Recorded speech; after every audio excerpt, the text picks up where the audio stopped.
I can't put your phone away. I know. All right. You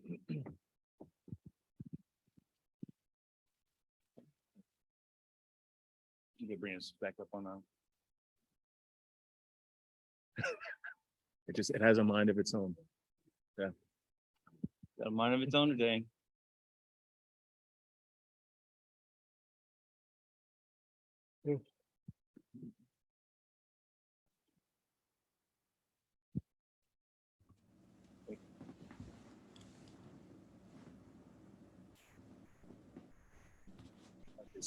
Awesome. Hey, So- good morning. Good morning. So,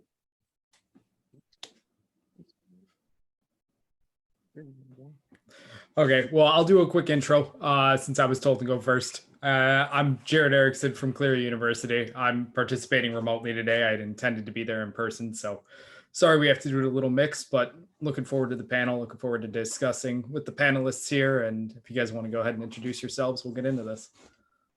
yeah, hey, good morning, y'all. So my name is Ethan Cador. I am the esports director at Southeastern University in Lakeland, Florida. I have been working in esports since about 2019, so maybe about 4 years now. I'm super excited to be here. Yeah. Hi, everybody. Hope you're having a good morning. This is Travis Lynn, head coach at Shawnee State University. I've been working in esports at a varsity level since 2018. Prior to that, I've been running club programs since 2009. But the big thing about me is I'm also a game developer and create video games. So. All right, y'all. So today we're chatting through what community engagement looks like. So I know for us specifically at Fire Esports, so we're really big into community. So community is one of our core values, and we're a faith-based institution. So that's something that was kind of mandated to me from my leadership, is that we have a presence in the community and that we are ministering to those around us. So I think for us, we kind of define community in kind of three facets. So we look at our campus community, so the people on our campus. We look at our local community, so that's just like people surrounding our campus. And then like our scholastic community, which is like adjacent schools, so like elementary schools, middle schools, and high schools. So I think the first question you have to ask when you are trying to, engage with community and develop programming is like, what is your why? So each university and college is going to have a different why. Some maybe coming from your leadership where it's like, hey, you need to be engaging with the community so you can get kids for attention. Or it could be just like, hey, like if you're a faith-based institution, you need to be engaged in the community because it's part of one of our spiritual mandates or whatever. So I would just encourage you to, like, if you're wanting to be more active in your community, figure out like, okay, what's our why? Like, why do we want to do this? What's our driving force? And yeah, so you have something to add on to that? Or? I mean, absolutely. Your why is super important. It's different between like knowing community engagement is important, but knowing why it's important is an entirely different story. And it gives you purpose on what you're doing, and it makes you yourself more engaged in what you're doing. So I think it's an excellent point, Jared. Yeah, Cleary's why is along the same lines, but I also have a personal why when it comes to growing community esports. And it's really about providing the opportunity and increasing awareness, because a lot of parents don't know what esports is. They spell it wrong. They throw a hyphen in there. They think it's just video games, and it's always something different. And I find that even on my own campus, which is a small private business university, I find staff members that don't even know that we have esports or know what it is. So it's a lot about education, and that awareness ultimately will lead to more retention, more enrollment, and more involvement from the community. Yeah, that was really good, Jared. And so another thing I would like to add is that, so if you want to successfully build community, it requires intentional and strategic planning. So this is not something that's going to happen like overnight. You're going to really have to come up with a solid game plan as to like, okay, hey, like with the three communities I mentioned, like campus, local, scholastic. Okay, how are we going to attack our campus community? What does that look like for us? How are we going to attack our local community? How are we going to attack scholastic community? So a big motto we have at Fire Esports is just look for easy wins. And so a good example of this, so at the campus level, I think it's important to like look to sponsor events for clubs or organizations or even academic departments within your own community, just to kind of continue to foster goodwill. I think that has done that has had a tremendous influence on our campus, even more than me like getting up on a stage before staff and faculty meeting and just like beating the drum for our esports program. So I'll give you guys a quick example. So where our esports room is located, it's located in our College of Arts and Media. So it's kind of like on the mezzanine level. And so the College of Arts and Media and then another academic department, they frequently, before our esports room was there, would use that area for a lot of luncheons and just little mixers or events they would do. So once they found out that that space was being renovated into an esports room, it caused a lot of unnecessary friction with those departments because they were used to, doing things a certain way there. So a big goal of mine, once we got the space up and running, is I was like, hey, I don't want to create a rift between these two departments. So I was like, hey, what can I do to kind of spread goodwill and like make sure everybody's good? So we kind of threw a throwback Thursday night where we just had a bunch of retro games. So I catered some food and I invited all of the faculty for those different departments and said, hey guys, I want you to come out, like everything's free. We just want you guys to have a good time and hang out.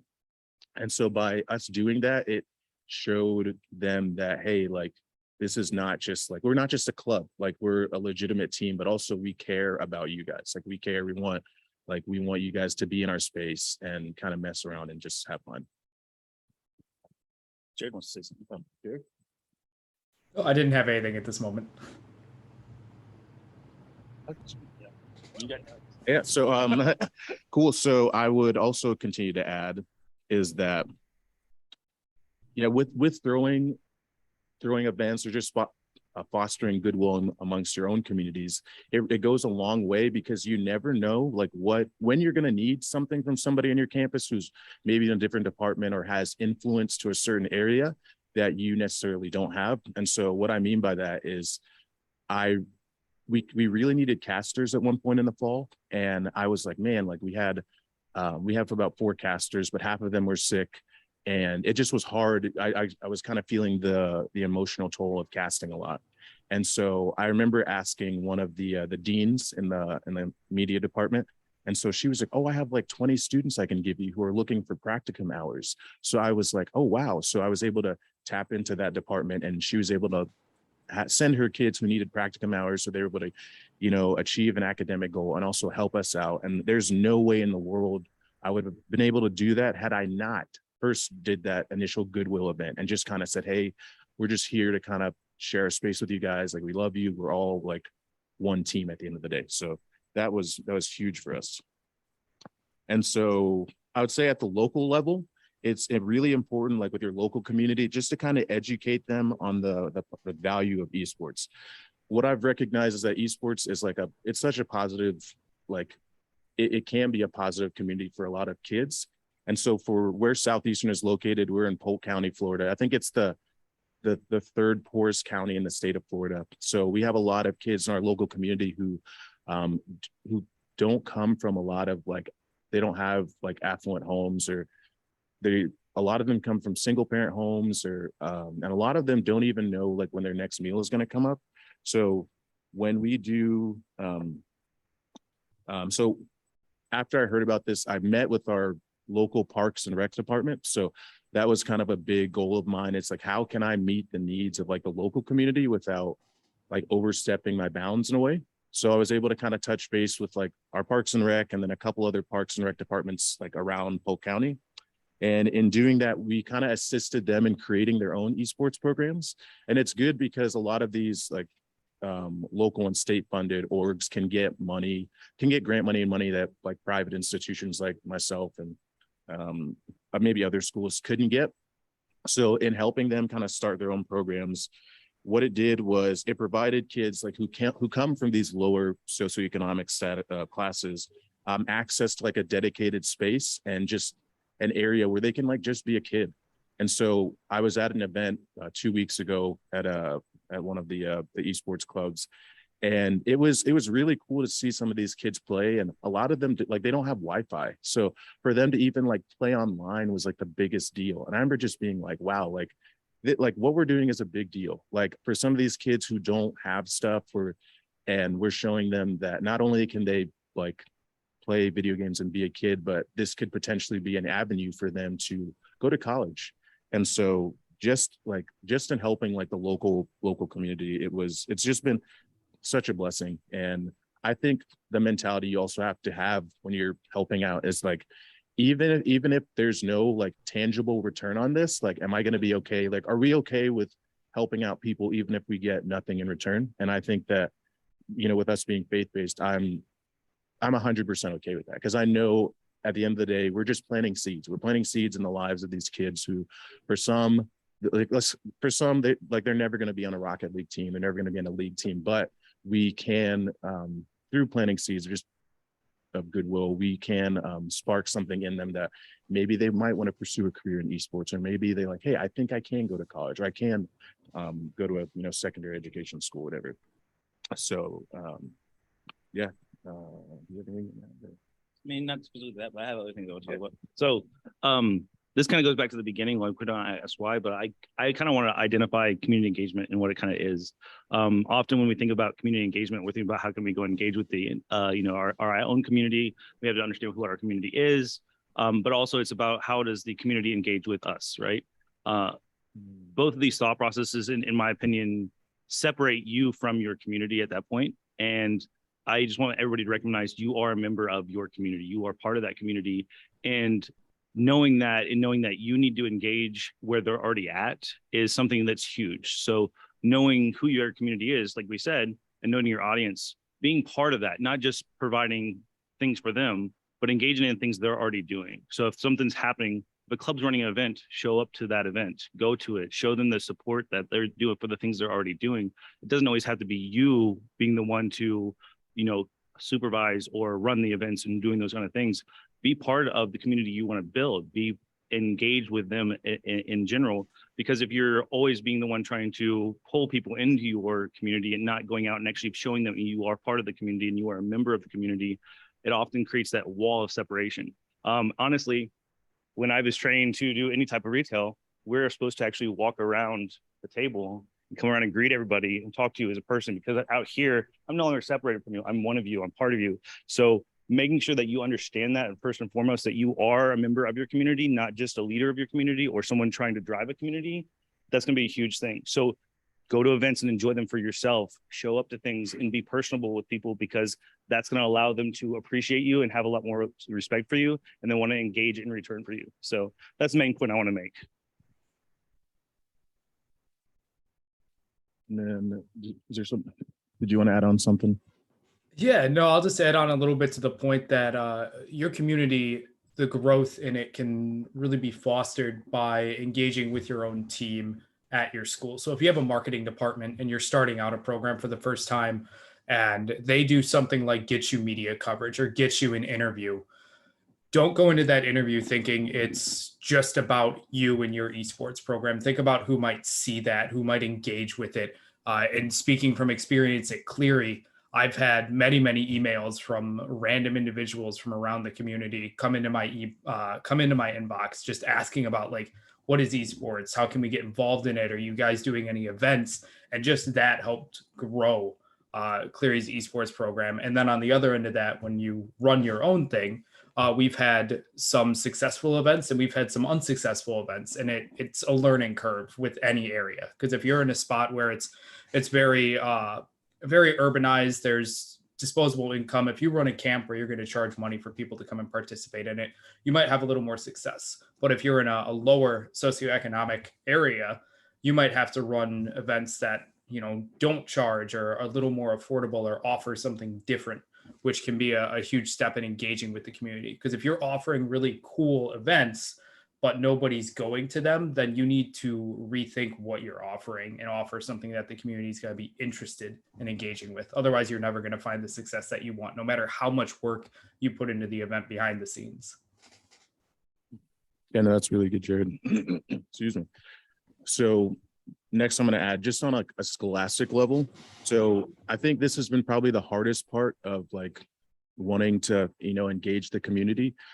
So in my first year doing this, I kind of hit the ground running, and I was like, man, I want to get in. My mindset was like, I just want to get into high schools, middle schools. I want to tap into these already existing, esports clubs and AV clubs and whatnot. And I want to, for selfish reasons, hey, we all need students. Students are like the lifeblood of our program. So I'm like, hey, if I can get into these schools and, foster Goodwill, I can get kids.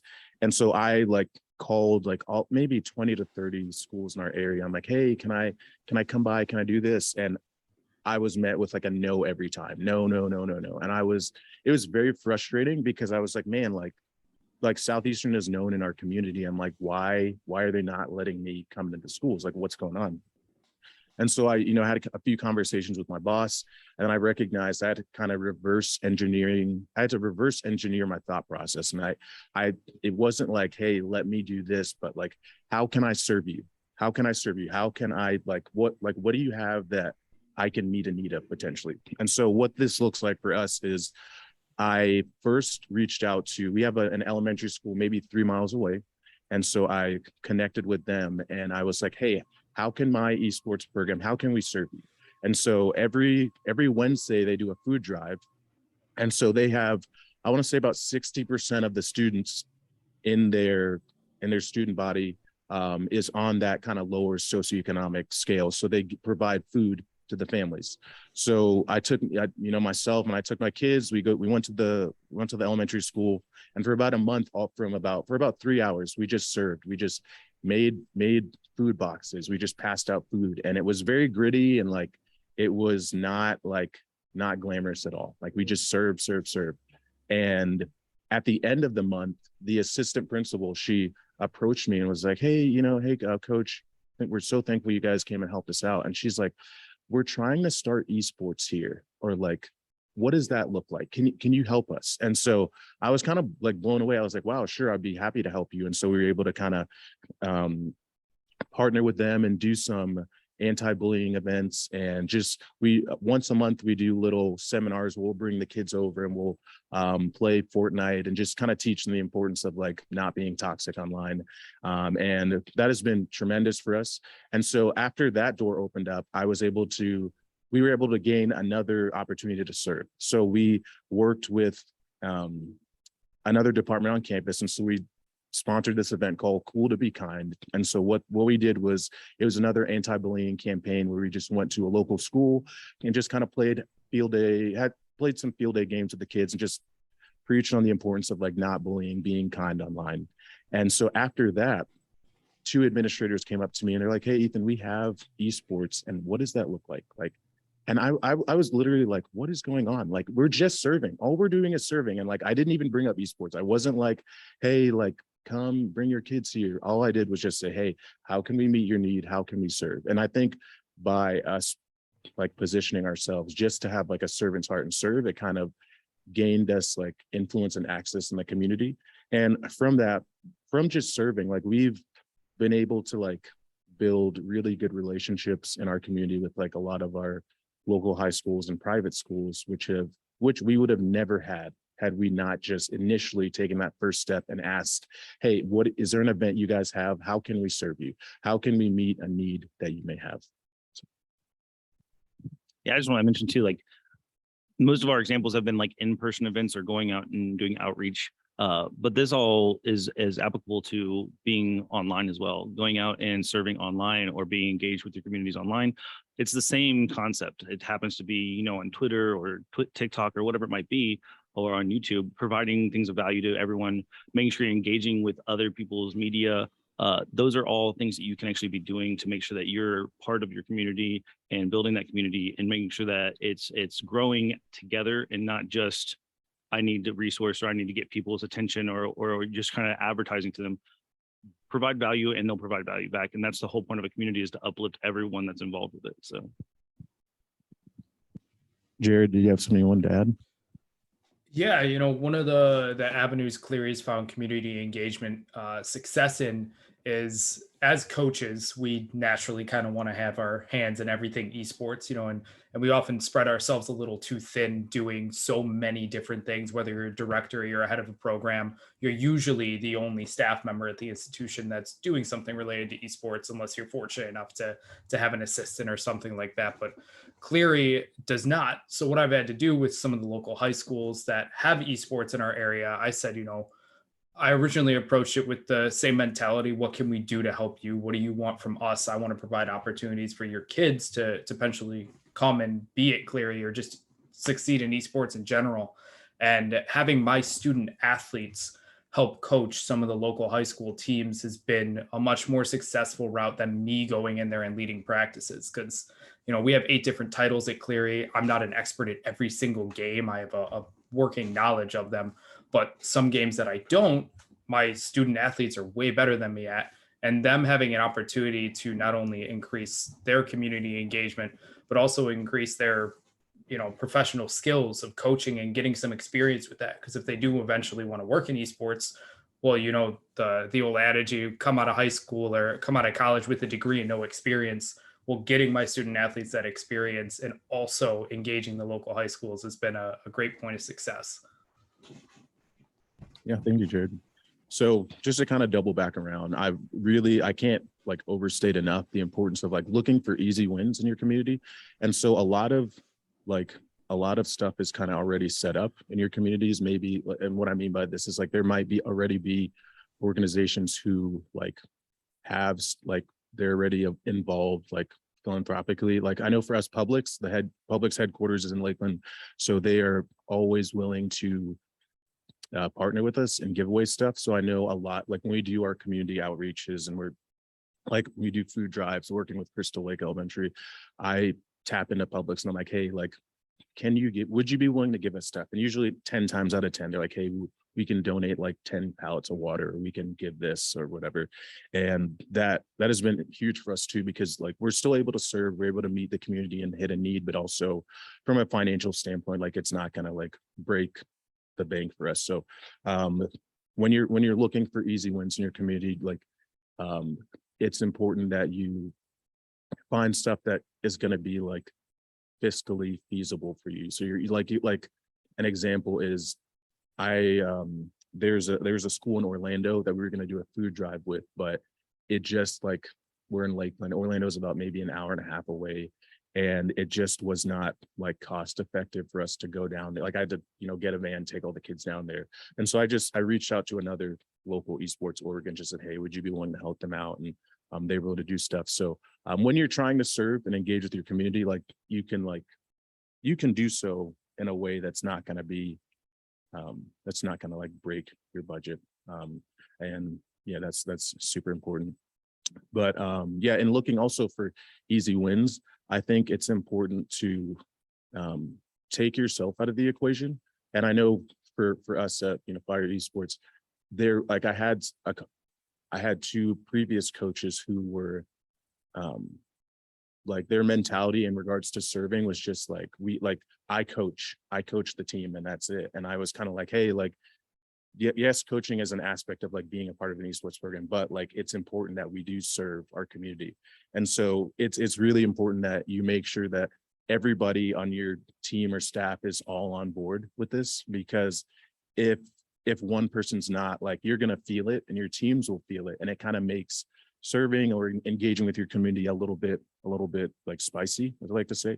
And so when I was dealing with these 2 coaches who kind of, I don't want to say they refused, but they were just like, oh, I'm not getting paid to help the community. I'm getting paid to coach. And I was like, well, I'm going to replace you, because it's something that I think for me, from a character standpoint, like, yes, coaching is an important aspect of collegiate esports, but also like, again, coming from a faith-based institution, I believe like we're here for a higher purpose. And like there are other mandates that are important for us to hit. Like it's important for us to be a positive light in our community and not just be solely focused on like video games or coaching. Yeah, Travis. I mean, absolutely. That goes back to your why. Like, what is the purpose of your community in the first place? What's the purpose of your team? What's the purpose of all that? And I think you hit on it originally with the why question is why are we doing this?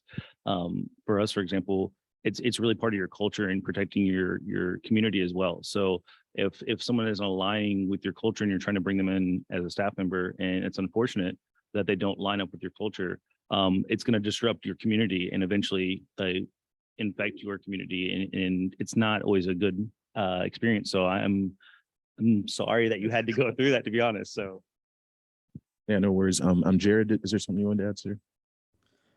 Yeah, just talking a little bit about one community that we haven't really mentioned in this community within NACE, within just colleges with esports programs in general.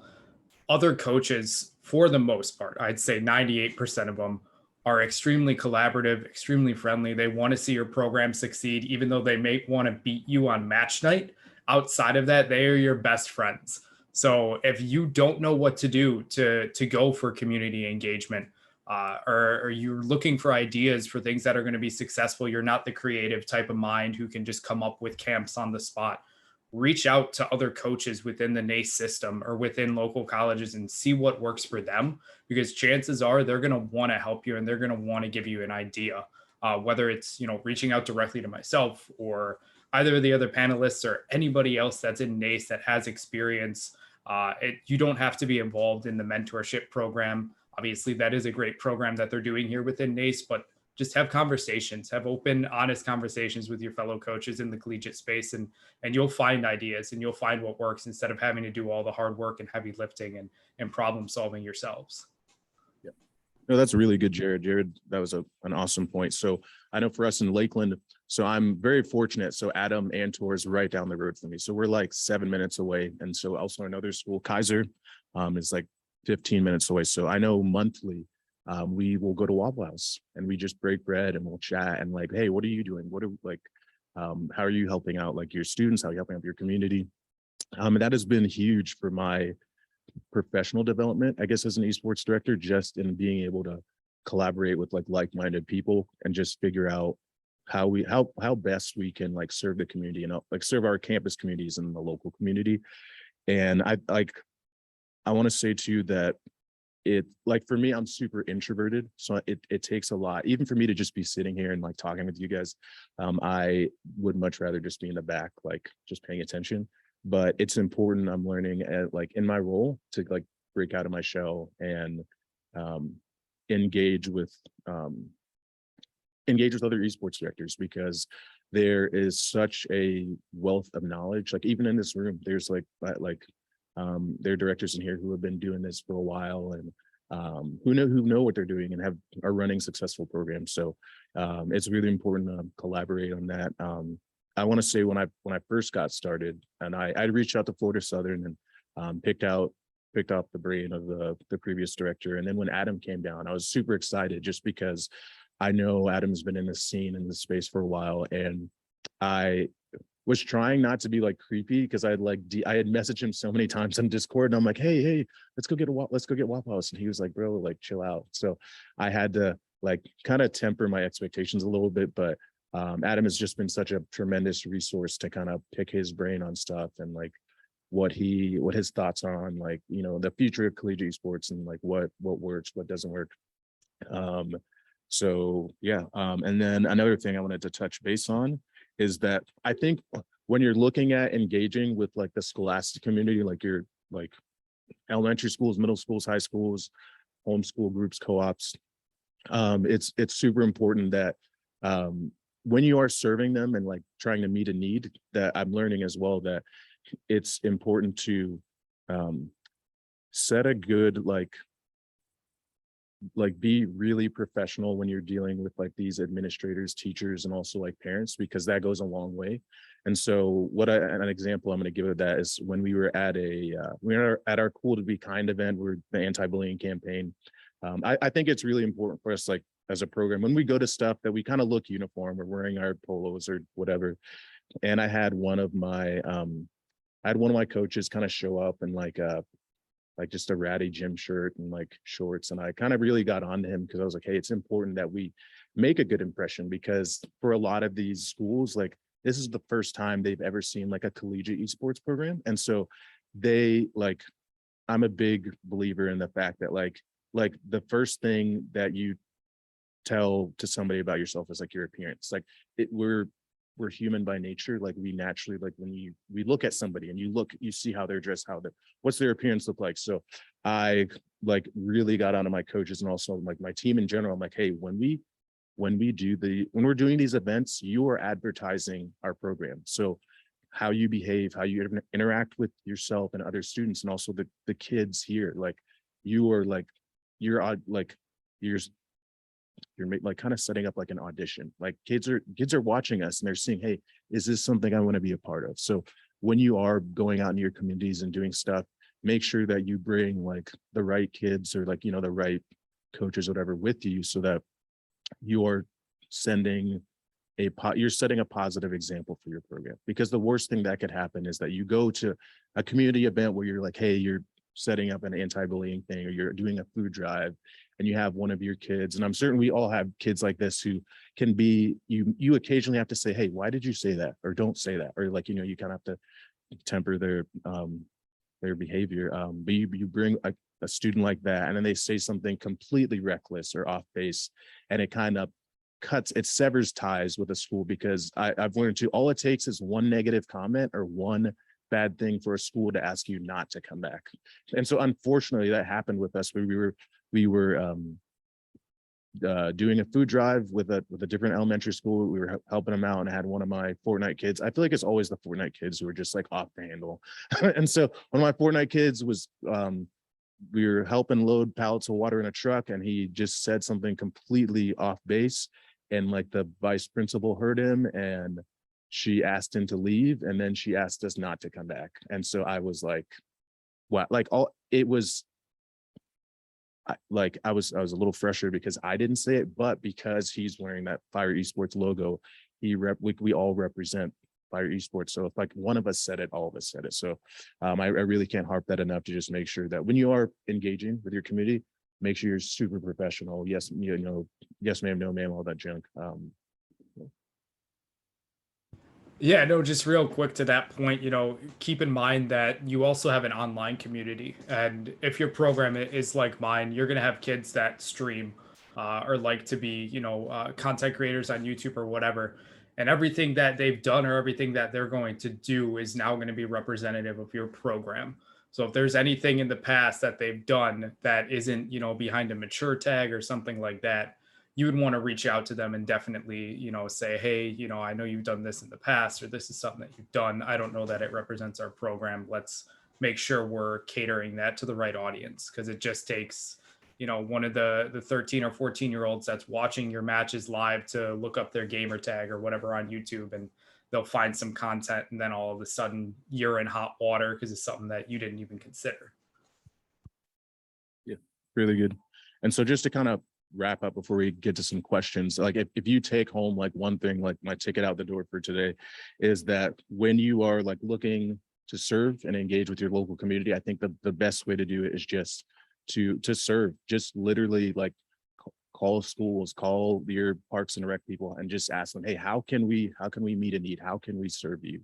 Because once you start asking that question, I think people are more receptive to be like, oh yeah, hey, we have this going on, could you send some kids, versus like saying, hey, do you have kids that we can look at? Like how, because I think the weird part about esports right now is, I know like with recruiting, there's a couple websites you can use and there's like word of mouth, but I know for us in Lakeland, there's not like a central like high school league, or there's not a place that I can physically like tangibly go and be like, oh, there's a Rocket League kid, there's an Overwatch kid or whatever. So I think sometimes I used to feel that pressure of like, oh, I need to go find kids. Oh, where are kids? Elementary schools. They're at schools, they're at clubs, they're at parks and rec areas. So I think that's where my initial focus was. But by shifting that and just being like, hey, how can I serve you guys? And just and then coming to the understanding that like, hey, if we serve this school or we serve this parks and rec department, and we get nothing from it, and they don't send us kids, or they don't want to do another event, like, am I okay with that? Is that okay? And so just by coming to terms with that and just realizing, hey, like, I just want to serve for like the greater good, it's just been just tremendous and good for us. So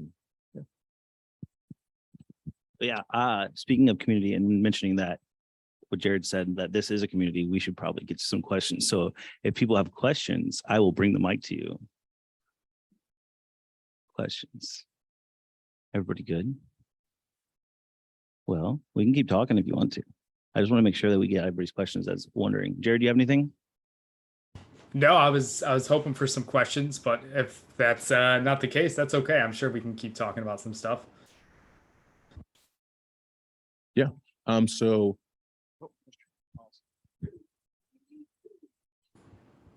I can repeat it if you want me to repeat it. That's fine. Okay.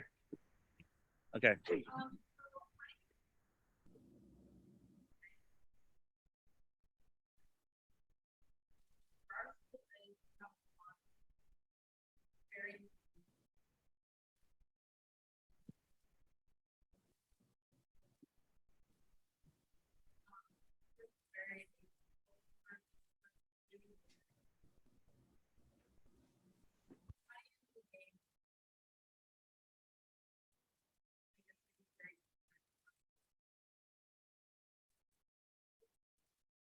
Okay. So the question was how to engage with a skeptical community. So the first thing foremost, identifying your community and who you are, and I think you know who they are. Engage with them first and foremost. It takes additional resources to do outreach and try to get people that are on, outside of your reach before you're actually going to do it. And so you're going to put a lot more time and effort into them.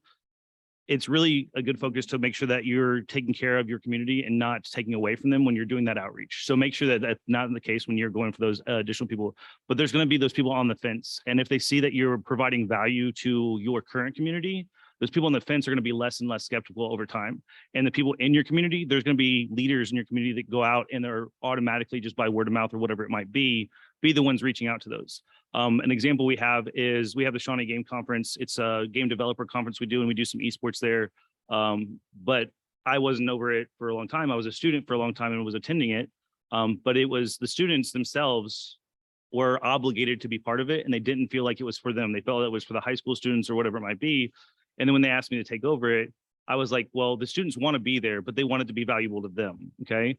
So they're on the fence about being on Shawnee Game Conference. So it's like, how do we add value to them? So we started bringing in AAA developers. We started bringing in indie developers. We made sure that they were getting value out of the event. And they're like, I want to put on a show and show my games that I've been developing or show off my skills in esports because I want to be able to engage with these people as well. So making sure your core value and your core audience is getting their value. And what happened there is it started getting the basketball team or the soccer team. They started volunteering for the event because they saw how cool the event was and they wanted to start being engaged with it. And then from there, it grew from probably a couple hundred people into like we're close to 1,000 people attending now. And it's been growing since 2018 till now. So the idea is though, provide the value you need for your core community and that will slowly grow over time. Don't overreach to try to get people that are going to take a lot of effort because you're going to start ignoring slowly. You may not notice it, but you'll start ignoring your core people and then you'll lose them as well. So just be careful with that. Yeah, no, that's really good. I would say for me, it's something I've learned is it's important to kind of lead people without them knowing. And so an example of this is there's a middle school close by to us. And so I had called them and I said, how can we serve you? And they were like, go away. And I was like, whoa, like, I was like, well, I didn't say anything mean or anything. I generally just want to help. And so I gathered some intel and recognized that a majority of the teachers, they were at that particular school, they were having, some of the teachers were frustrated with their lunch break and how they didn't have time to eat and whatnot. So what I started doing, I started catering Firehouse and just sending it to that school for like a month. I just sent Firehouse. And after that, it was like, I called, hey, I'm, Coach Goodwill from Fire Sports. How can we serve you? Boom. They were like, hey, we have this going on. So I think it's important just to like, if you can, like with some orgs, whatever, there's always somebody that's like disgruntled or upset in that organization or who may have a beef or something against esports or just universities in general. But like, just by like talking to students or just figuring out what like why you got to know, because it's usually not just like, oh, we don't like you. There's usually like a hidden message behind that. But it's funny because now the administrators email me and they're like, hey, can we get more Firehouse, please? And I'm like, what have I done? So yeah, the advice I would give towards working with a skeptical community is start small, like like Fire Esports does with the easy wins. There's going to be things that you can do to get engaged with parts of the community that may not be directly that skeptical one, but they may be adjacent to it. So for example, if you're running a camp that's branded esports, that might draw skepticism. But if you do something that's anti-bullying, or maybe you do a PC building course, or you do like a leadership and teamwork type of course that's going to have esports as part of it, but the emphasis is on that real life skill or that other element that's going to be educational. So that can draw people in. For example, with Cleary, one of the events we've been trying to do over the summer is we have a pretty successful Rocket League program. We're actually directly a part of our athletic conference, the WAC, in Michigan, which has a huge esports presence. It's originally where Adam Mantor is from. He was with Aquinas, who was in the WAC. So we competed against them last year. So I was like, all right, I want to kind of amplify our Rocket League competitions. So we're going to start running high school Rocket League camps, which was just an open invite tournament. Anybody could sign up and they would get to come on campus and play in that tournament. And the first version of it was a $25 entry. All of the money went towards a prize pool. 50% of it would be donated to Cleary to support esports. The other 50% was given back to the winners. No one signed up. We had marketing behind it, didn't get any hits on it. So we said, all right, we're going to adjust it a little bit. That didn't work with the community. Let's do a free Rocket League event that's not going to have any charges associated with it. You come in, earn scholarships, and get to play in our arena and have your matches broadcast. Again, no signups. We looked at the marketing info that we had from it from our in-house team. People were interested in it. People were swiping on it, but they weren't signing up for it. So we said, okay, it's time to abandon that. That community isn't for us right now. We don't have that touch. Let's go younger. And now what we're doing in a couple of weeks here, we're running one-day camps over 2 weeks where kids ages 7 to 13 are going to be able to come in and just use our machines, just play, have a good time, glorified babysitting, if you will, but it's going to grow the awareness of esports in the community. And that's where we've already had success, already have multiple signups. And that's something that's providing value. So from there, we might be able to find a little more reach, but just taking the easy win, starting small, it took some figuring out, but that's where we found success. Any more questions? I also want to mention, like, oh, you got a question? We'll do that one real quick. Yep.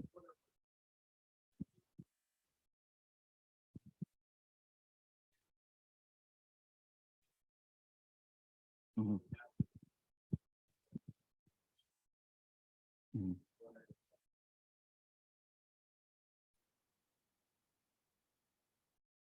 Jared, you want to answer? I've got answers too, but since you if you want to repeat the question, because I cannot hear them. Okay, can't hear.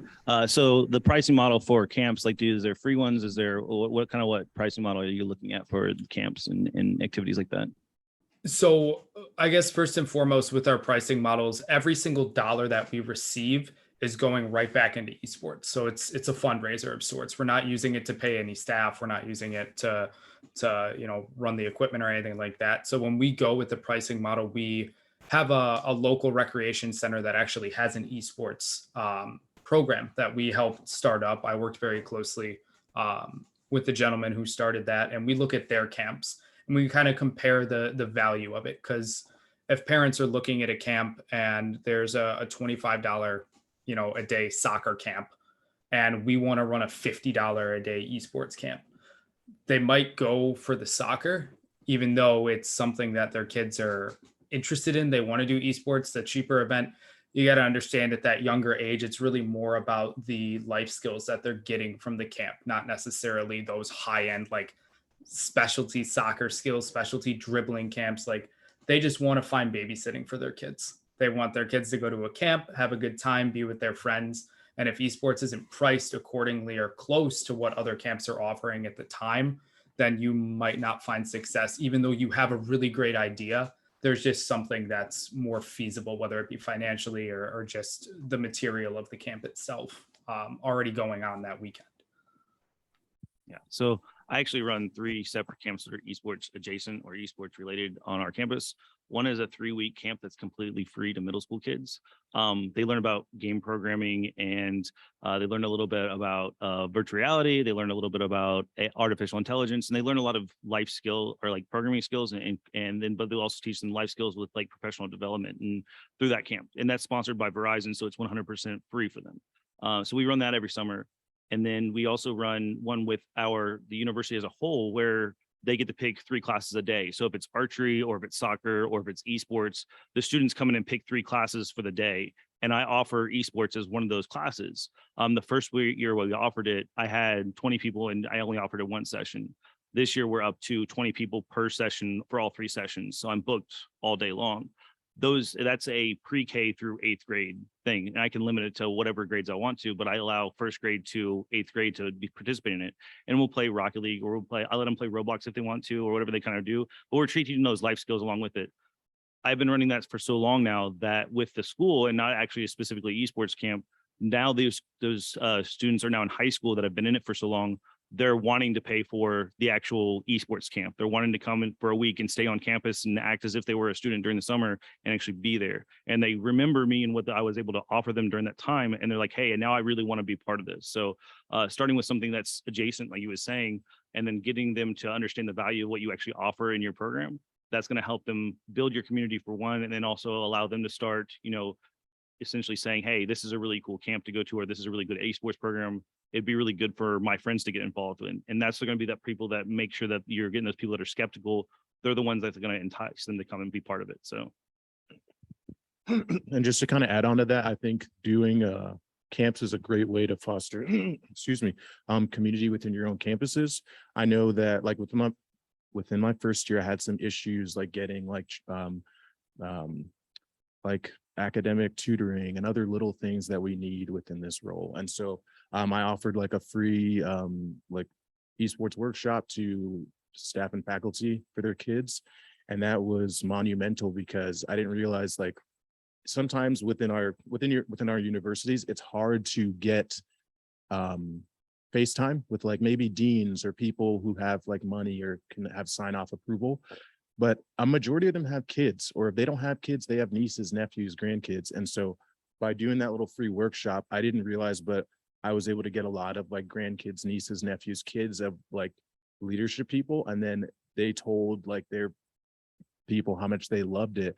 And so now like if I need anything from the registrar, admissions, because I've tapped into those kids, I get it like that. And I'm not saying to do this to so you can get help. But what I am saying is that in setting up like little workshops and stuff specifically for your campus communities goes a long way and like really spreads a lot of goodwill on your campus, so that like your leadership team people and like VPs and stuff, they see esports in a different light and like, oh wow, like this really does have value, or like my kids really enjoy this. So I think we had a question still.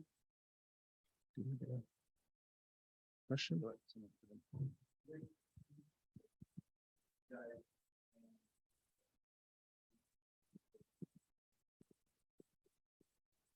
Okay, the question was with community engagement, do you plan out the budget, or is it something that just happens? And so I'll kind of touch on it first. So I do allocate a certain number of money, not a certain number of money, but a percentage of our budget goes towards community stuff. I think that for us, it's very important for us to like love our local community, and it kind of goes back to your why. And so this is different for everybody, but we all have to assess and figure out, hey, why are we doing this? What are we trying to get out of it? And again, with us being faith-based, like we have like certain religious mandates we want to hit. So I think in me like allocating money, like I think like, oh man, I could use this money to kind of, get different peripherals or do, get better stuff. But I've recognized that there's no like solid price you can put on like being a blessing to somebody. So like sometimes that's like, and we have on some Fridays and Saturdays, I actually open up our esports room to like the local community. So we'll have like kids and families who are not affiliated with the university at all that come in our space, and it's just a time for them to just have family time. So we'll have like pizza and other like food, snack, and that's like invaluable to me, because they're just like, again, with Polk County being such a lower socioeconomic county, it's just huge that they're able to just like get a basic need such as food, and also just spend time together as a family. So yeah, so we absolutely put a part of our budget apart for it, but where I also am a faculty member, I am able to touch some other budgets as well. Like our game conference has its own budget under development, so that budget doesn't even come close to esports at all. Even though esports is involved with it, it doesn't touch our budget, but it's something we can run for the community and be part of. And then every year that money goes back into running that event every year.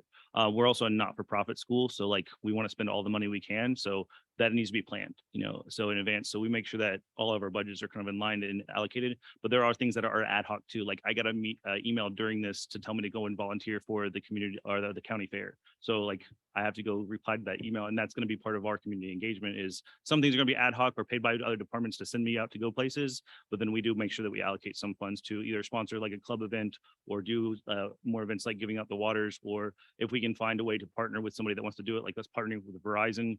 They're the ones putting up that bill for us, and that helps us be able to supply something for the Verizon, but it also supplies something for us. So finding those partnerships are really helpful as well. So if you can do that on campus or a third party, that's cool as well. And Jared? Yeah, for our budget, we don't have anything really specifically set in stone. I do have a budget for esports, but when it comes to these camps, they're viewed kind of as auxiliary. So my team just says, if you want to run something, come up with the idea. If we need to provide pricing or staff or whatever, we'll give it to you. So there's no like hard figure, but we also don't run camps to the scale that like Travis is running. So some of the partnerships that we have with like Red Bull and stuff, we can get free Red Bull. But again, that's knowing your audience. We're not going to give Red Bull to 8 to 13-year-olds. But high schoolers, maybe we have Red Bull come out and do something with us. But yeah, when it comes to finding sponsors, I think some of the success you'll find is just reaching out to companies. Just send an email, see if they're interested in working with you, even if you're a new program. If you've been around for multiple years, chances are they'll want to engage with you, especially if you are engaged in your community and they see that you're in these events. They'll want their name attached to it. So yeah, as far as budget goes, nothing really specific at our school. And we are a smaller institution, maybe 300 kids on campus. So we don't have giant budgets, but for what we do need, we're able to have access to.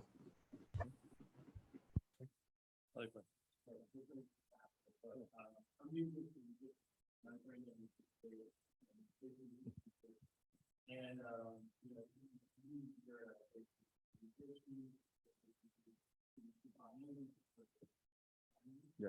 Yeah.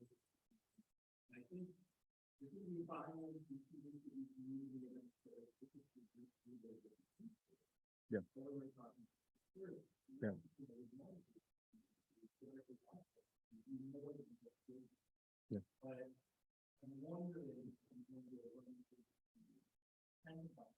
Yeah.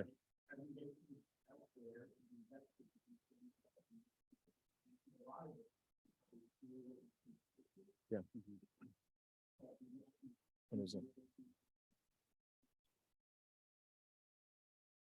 Great. Yeah. So the question was asked, if you're faced with like pushback in regards to maybe some kids or people within the program who are not naturally inclined to serve, how can you incentivize service? So I'll pass it off to you. Yeah, so I'm under athletics in a public university too. Our student athletes, no matter if they're on basketball or esports, they're required to do 10 hours of community service anyways. So yeah, it's gonna be required. What I like to do is make sure it's fun for them as well. So like you're esports, but what if we do something that we know is gonna be fun? Like we throw on dodgeball games. And so just have like a fun dodgeball night with the team itself, and they understand how fun and engaging that is. And then you can provide that as let's throw a dodgeball tournament or do something adjacent to that they found fun in and found joy in and found value in amongst themselves. And now they want to spread that joy beyond just the walls of the team, right? So figuring out those kind of things and what your team is, inspires them, things that get them kind of out of the seat and out of the chair. Those are good ways to go about it. So.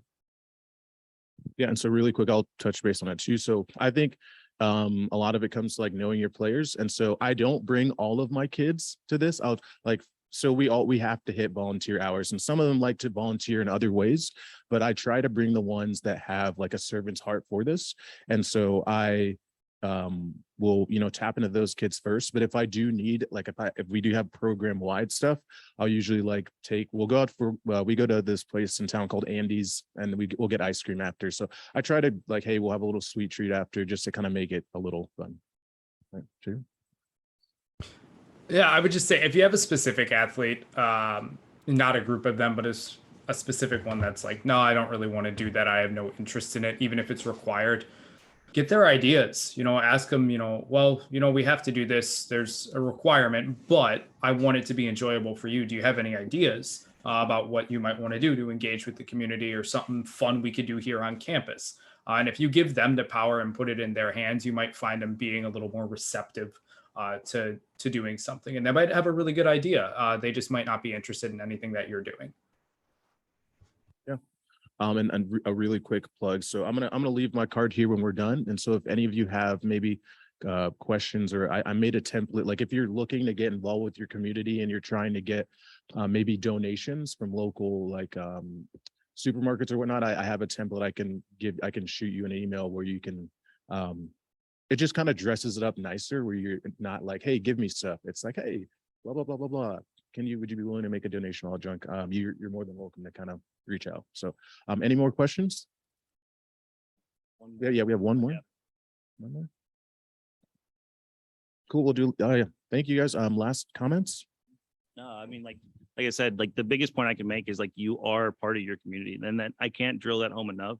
Like there shouldn't be a separation of you thinking I need to engage with these people. It's just like, how am I involved in this community? That's the question I always ask for me when I'm thinking about community engagement. How am I involved? How, in the same way with him, is how can I serve, right? It shouldn't be about how do I engage. So, Jared, do you have any last comments, sir? No closing comments, but I do have somebody in the Q&A portion of this asking for our emails. So those attending virtually can have it. If you guys want to say your emails, I'll type it in for them so they have it. Yeah, absolutely. So mine is ejcadore@seu.edu. That was SDU? SEU, E as an echo. And Travis, yours? Lynn, LYNN @shawnee.edu. That's SHAWNEE. Shawnee. You forgot the A. Perfect. Okay. Thank you guys. All right. Thank you guys so much.